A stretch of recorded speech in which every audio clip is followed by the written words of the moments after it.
616. This morning we're joined by an expert wreath maker. Mary Myers is here to show all of us how to make our own wreaths with our own personal touch this fall. Good morning to you. Well, good morning, Julie. How are you today? I'm doing great. I'm a little intimidated, though, because I have to admit I don't have many creative bones in my body. Everybody says that. In our wreath classes, everybody takes home a beautiful wreath. So everybody has a creative ability.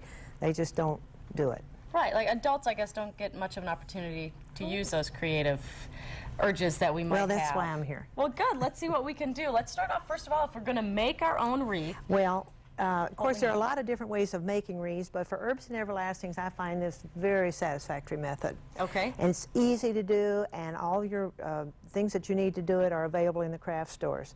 This is a 12-inch straw wreath available in all different sizes in all the craft stores in town, and this is what we use for the base. About how much does that cost? Oh, 90 cents. Oh, great. I like it so far. More or less. Sounds good. And these are the pins that you put on the base wreath with, and they're again available in all the hobby stores, and they're very inexpensive. Let's see if we can show people what they look like. They're called greening pins, and most crafters in the world know what they are, but people that don't do it may not. Greening pins. And these are cheap too, I imagine. They are very inexpensive, yes. All right. So then this is Silver King Artemisia and Sweet Annie, which is Artemisia annua, and very easily grown in Kentucky, and what we use for the base of the wreath. And you cut this down into pieces about 4 or 5 inches long.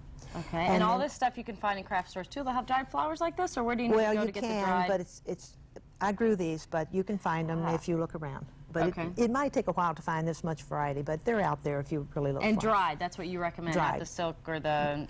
Well, I don't use silk because I'm a gardener and a flower dryer, so I don't use silk. But you can use silk, sure. I would never say you couldn't do that. So then you go around your wreath. To cover the base wreath, you cut your pieces into 4 or 5 inches long, and you go around your wreath counterclockwise. You just stick it right in there? You stick it right in there. Wow, that's incredibly easy. Now, isn't that easy? But going in different directions all the way around. I'd have a wreath that was sticking. No, you wouldn't. You go all the way around, and after you have done all that, you end up with this, which is what we call the base of the wreath. Now, what do you do? I guess you're just going all the way around. When you get here, you go underneath what you have. Hold this up, and you go underneath when you get around there. About how thick do you think you should make it, just so you can't see any of the straw? You don't want to see any. You do not want to see any of the straw. When you see your finished wreath, you do not want to see any of the straw. Okay. Then, having done that, you end up with a wreath that looks like this, which we call the base wreath. If you're using what's that, a 12-inch? 12-inch, and you come up about how much of this should you buy?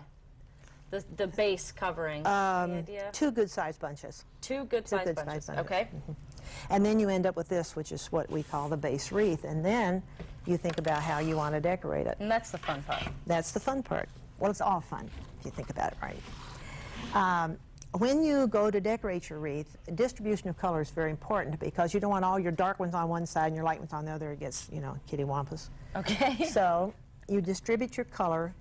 And these I suggest you put on and look at before you go ahead with it, before you glue it. Before you glue it. Detaching, okay. Oh, we're using a glue gun, or? We're using a glue gun. Okay. What if you don't have a glue gun? How much do they cost? I don't have one. It seems every segment we do on crafts. Glue guns cost about $15. Oh, okay. Well, that's not bad. So that's not bad.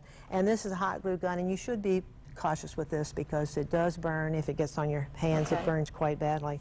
So you have to be careful, and don't let young children use it, and anybody that's not pretty dexterous with their hands should really be careful with the glue gun. So then you go through and you glue on these heavy pieces first.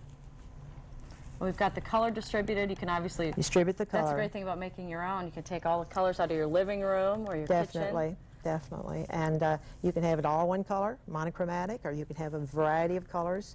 I like the mixture because I think it's a wonderful way of bringing your garden into your house for the winter, which is what I do. And so I like the mixture of the colors because then I can say, oh, this is last summer's garden. That's a great idea. I suppose you have new wreaths every season.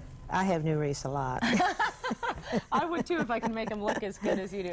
Can we get a shot here of some of the other ones while you're gluing those on? Okay. Brought in some other ideas for us too. The basket of dried flowers, which looks great, if you can see this.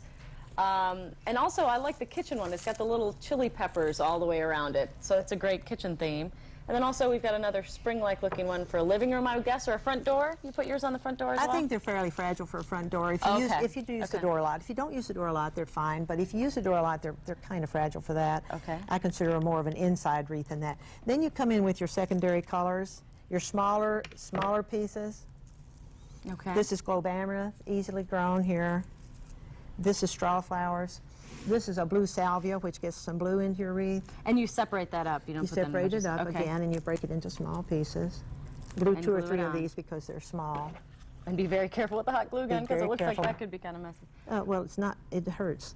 You won't do it more than once, probably. Well, huh? yeah, you do. That's the problem. You do it Well, more while than you once. continue to make the wreath, we want to say thanks and let everybody know that if you would like to attend a class, Mary Myers is giving a class at Farmington Historic Homes. That's coming up this Thursday. If you'd like to register for the class, call 452-9920. You make it look so easy. Oh, everybody takes home a beautiful wreath. I take everything they need to make the wreath. Well, thanks so much for coming in. Good luck Well, with your class on thank Thursday. you. Appreciate it. We are back in just a moment. Looks good. Are we all? Did you learn something? I did, and you know what? It looks so easy, and she's, of course, an expert, so she does it very well. But I think I'm kind of inspired now. You know I am, because I was saying, I think I'll have a wreath-making party. Oh. And you laughed at me. Yeah? Well, But I'm serious. You could even do it. I might invite you. because I You realize watch that's yourself. going to degenerate into running to the store and getting a wreath that someone else has made to put on your dress. And I'll wrap it up and give it to you, and you'll be so impressed. So impressed, 624. Turning down to sports, no change in the win column for the Indianapolis Colts. And U of L football.